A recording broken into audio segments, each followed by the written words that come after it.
నమస్తే welcome to our channel. ప్రస్తుతం మనతో పాటు సీనియర్ జర్నలిస్ట్ భరద్వాజ్ గారు ఉన్నారు. వారితో డిస్కస్ చేద్దాం.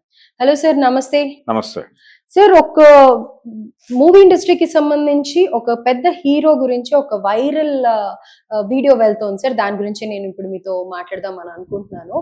రామ్ చరణ్, అల్లు అరవింద్ కాంబినేషన్ లో మూవీ రాబోతుంది అని అంటున్నారు. ఇది ఎంతవరకు నిజం?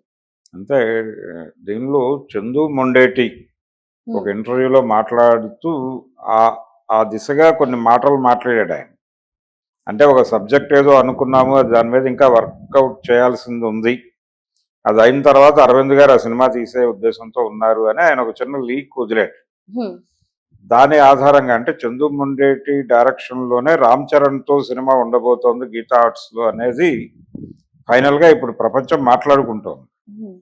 ఆల్రెడీ వీళ్ళిద్దరి మధ్య అంటే ఈ రెండు కుటుంబాల మధ్య ఏదో గ్యాప్ ఉంది అనే ప్రచారం జరుగుతోంది చాలా కాలంగా.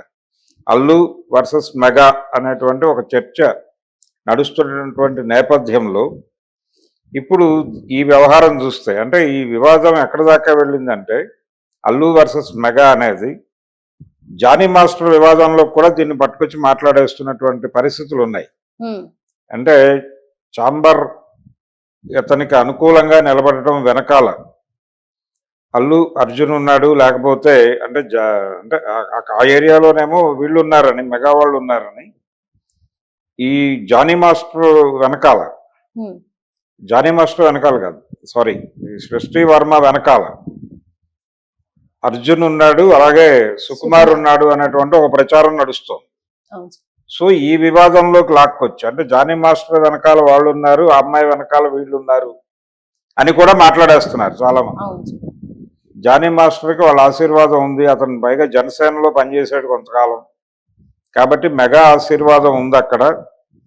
ఇక్కడేమో ఈ అమ్మాయి కేసు పెట్టడం వెనకాల వీళ్ళు ఉన్నారు, వీళ్ళు ఇచ్చిన భరోసాతోనే అమ్మాయి అడుగు ముందుకు వేసింది అనేది ఒక చర్చ నడుస్తోంది. ఆ లెవెల్లో మెగా వర్సెస్ అల్లు అనే గొడవ నడుస్తోంది.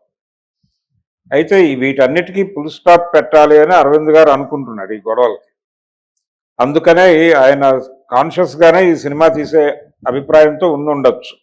ఏది రామ్ చరణ్ తో ఒక ఇప్పుడు రామ్ చరణ్ తో సినిమా ఎవరు చేసినా గానీ అది లోకల్ మార్కెట్ సినిమా చేసే అవకాశం లేదు. అతనికి ఉన్నటువంటి మార్కెట్ స్పాన్ ని వినియోగించుకోకపోతే ఆ బడ్జెట్లు వర్కౌట్ అవ్వవు. అందుకని ఖచ్చితంగా సబ్జెక్ట్ కూడా పాన్ ఇండియా సబ్జెక్ట్ అయి ఉండాలి. అంటే నేషనల్ మార్కెట్ సినిమా లేదు, గ్లోబల్ మార్కెట్ సినిమా మాత్రమే అతనితో చేయాల్సిన ఒక అనివార్యత ఉంది ఇప్పుడు. అందుకని చందు మొండేటి ఆల్రెడీ ఆ ఏరియాలో ఉన్నాడు. అతను కార్తికేయ 2తో నేషనల్ మార్కెట్కి వెళ్ళాడు. అలాగే ఇప్పుడు చేస్తున్నటువంటి తండేల్ సినిమాతో కూడా ఆయన మరొకసారి పాన్ ఇండియా మార్కెట్లోకి ఎంట్రీ ఇస్తున్నాడు. ఈ సినిమా మీద కూడా అరవింద్ గారు ఆశీర్వాదంతోనే జరిగింది అది. కాబట్టి ఆ కంపెనీతో అతనికి కొంచెం ఎక్కువ బాండింగ్ ఉంది చందు మొండేటికి. కాబట్టి ఇదే లైనప్ లో ఈ సినిమా తర్వాత ఇతను ప్రాపర్ స్క్రిప్ట్ తో వస్తే రామ్ చరణ్ ఉన్నటువంటి మార్కెట్ ని వాడుకుంటూ ఈ ప్రాజెక్ట్ చేసేటువంటి ఛాన్స్ అయితే ఉంది. అంటే మగధీర లెవెల్ సినిమా ఒకటి రామ్ చరణ్ తో గీతా ఆర్ట్స్ నుంచి వస్తుంది అనే అభిప్రాయం అయితే నడుస్తోంది, బయట చర్చ జరుగుతోంది. ఇది అవసరం ఆయనకి. ఎందుకంటే మేము విడిపోయలేము, మేమందరం కలిసే ఉన్నాం, అనవసరమైనటువంటి వివాదాలు చేయొద్దు అని చెప్పడం ఆయనకు అవసరం.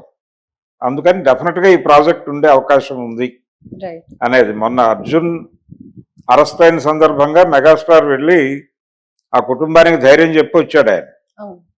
అలాగే అతను జైలు నుంచి రిలీజ్ అయిన తర్వాత చిరంజీవి వైఫ్ వెళ్ళి అతనితో మాట్లాడి వచ్చింది ఆవిడ, సురేఖ గారు. కాబట్టి వాళ్ళు మా మధ్య బీభత్సమైనటువంటి గొడవలేం లేవు అనేది ఎప్పటికప్పుడు చెప్పే ప్రయత్నం చేస్తున్నారు.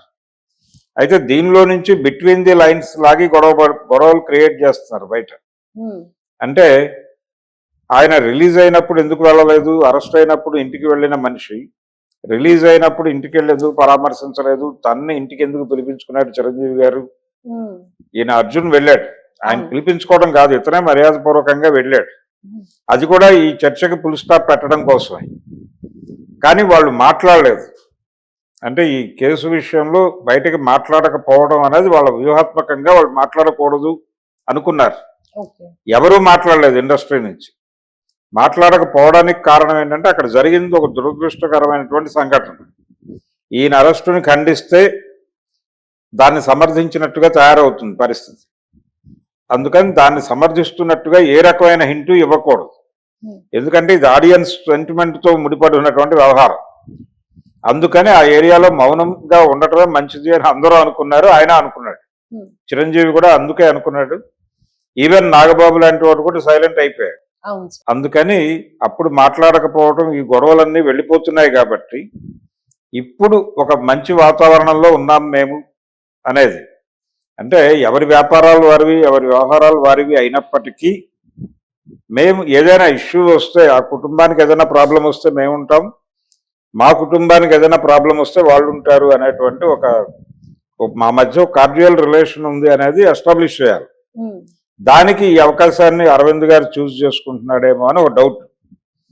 దానికి తగినటువంటి సబ్జెక్టుతో ఇతను వెళ్తే, చందు మొండేటి వెళితే